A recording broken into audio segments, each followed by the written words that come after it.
What the crap? What are you doing here, YouTube? Did you see that? Did you? Did you? I don't think you did. But today, we're doing stuff a little bit differently. A little bit different. Not much. We're just taking a little bitty step of doing something different. Um, Today I want to talk about something that's a big struggle in most people's lives, and I want to. It's it's multiple subjects, so I'm going to be uploading multiple videos talking about it. It's going to be like a series. Like I'm gonna, whenever the time runs out on this, I'm gonna pick up where I left off on another video and then do the same back to back until I'm done. So this is a really serious case. Today we will be talking about depression, feeling alone, suicide, and family. Mm, People that it's just hard to explain honestly. People, it's usually teenagers, but sometimes it can be adults like me. Like I'm 18, I'm still a kid, but I'm an adult. I'm a big boy. So I know I'm not the. I know y'all don't want to sit here and be lectured by me, but the people that want somebody to talk to, want to know that knows how you feel, just stay on this video. Depression, it'll kill. It's a bad thing. It's a very bad thing. No person should ever be put in a position to the point to put in a position to the point to where they will be depressed. Schoolwork, oh, it's depressing. It's not depressing, it's stress. It's stressing you out. Depression is different. Depression is when you have a lot going on in your life, like your family, your your own life, like you got something that you're really worried about on your body, like you might have cancer and you don't know when your last day is going to be. That's depression. You're just depressed about it. You're always down.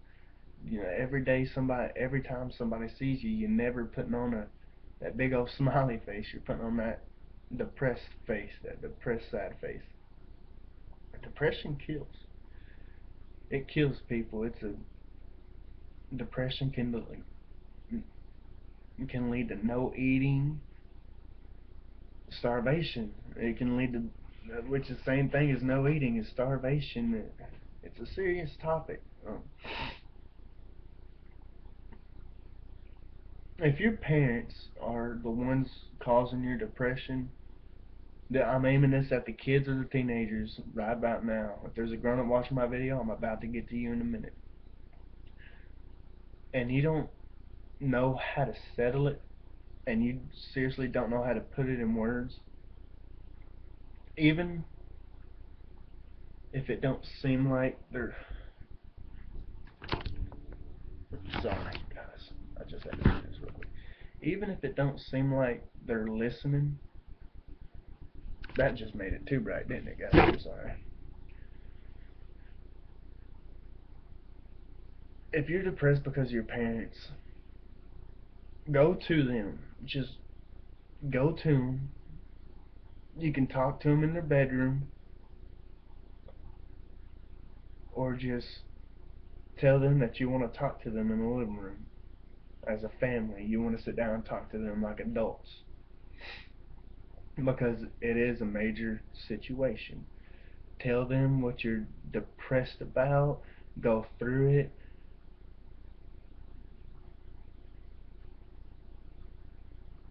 Um, get them to help. Get them to help you figure out ways on how, if it's them, how to fix that, how to change what they're doing wrong, or they're not paying enough attention, how they can work in time if they're too busy for it, like completely, or if that's just an excuse or something, and just talk to them like an adult. Because it, when us teenagers, we don't. Somebody's is really making me mad. But anyway, us teenagers don't really talk to our parents.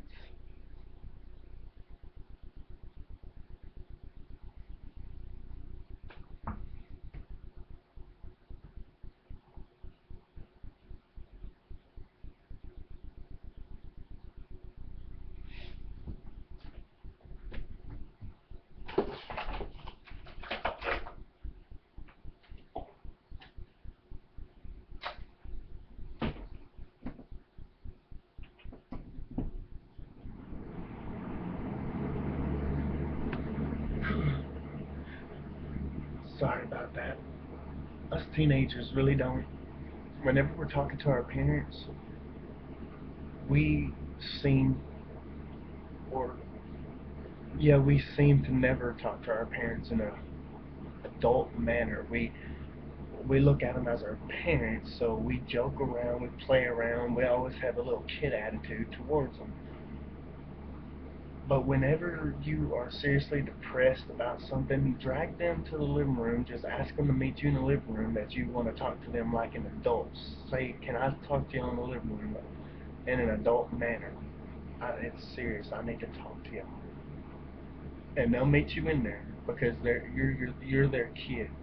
They will do that for you. They'll know if something's wrong. They're gonna go meet you, and they're gonna have ears open. You tell them what's wrong, and you tell them I've figured out a couple of ways that you can help fix this, help it soothe down a little bit, and then some more. And then the next topic, it's it's bad. I don't understand this topic for most people, but most kids. I'm sorry, I gotta scoot this back. Most kids nowadays tend to get into drugs, addictions, gangs, all because they feel like they're alone. Oh, you've never been through anything that I've been through. You've never seen what I've seen. Okay, there's people out there in the world that's that's going through 10 times more than you will ever go through. 10 times, maybe even 40. There's people out here that's going through more than you will ever go through, and you're sitting there being the ones complaining. But divorce, kids my age that are like 15 to 17 years old, I've seen their parents get divorced. That's a major hassle on them. That's depression. But you're never alone in any situation. You've got your parents, you've got your friends, you've got your family. Shit, you've got yourself. Come on. You've got the wilderness. You've got everything. You've got God. You can talk to Him. You can. You've got everybody. Even teachers. If you're that comfortable with one of your teachers, you've got everybody. You can just sit down and talk about it. You're never alone in any situation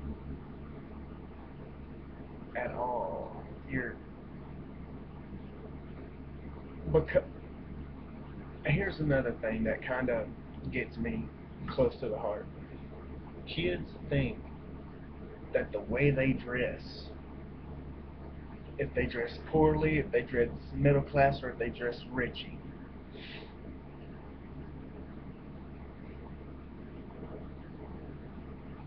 say a poor kid, like I used to be, goes into a Richie school, and I'm dressed poorly.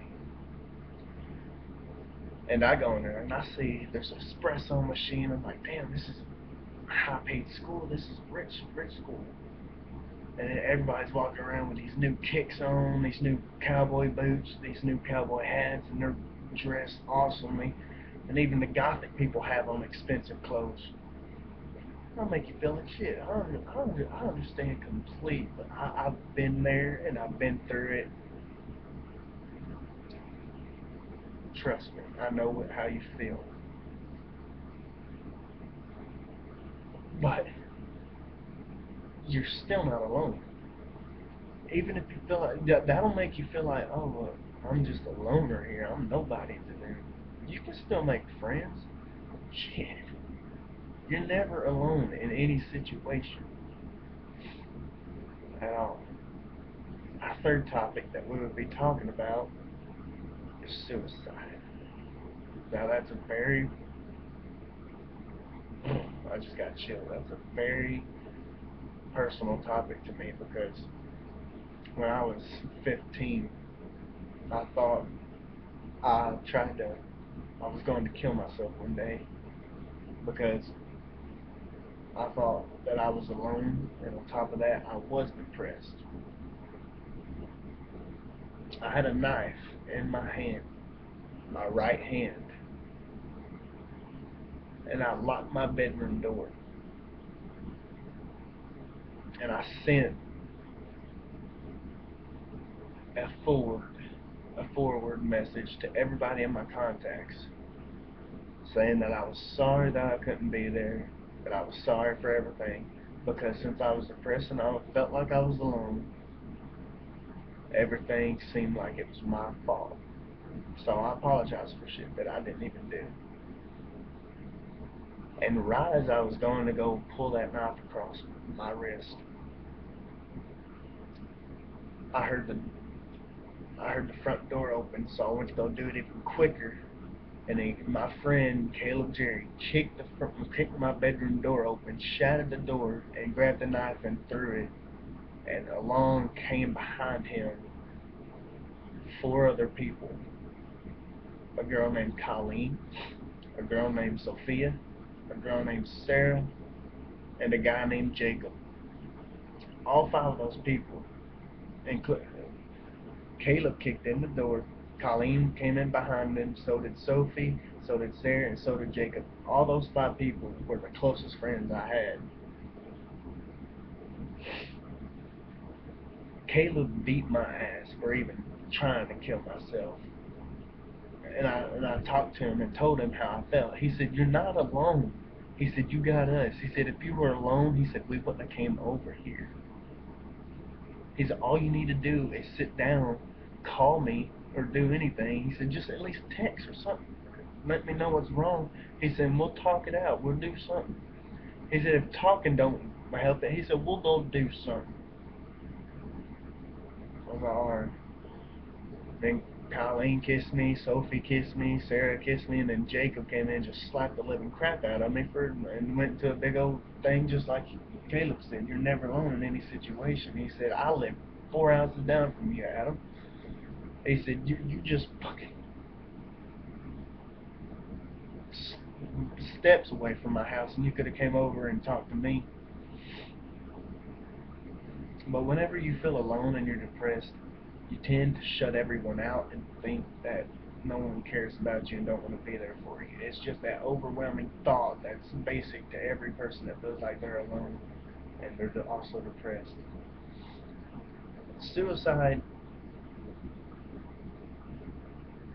I'll have to finish this in another video, so stay tuned.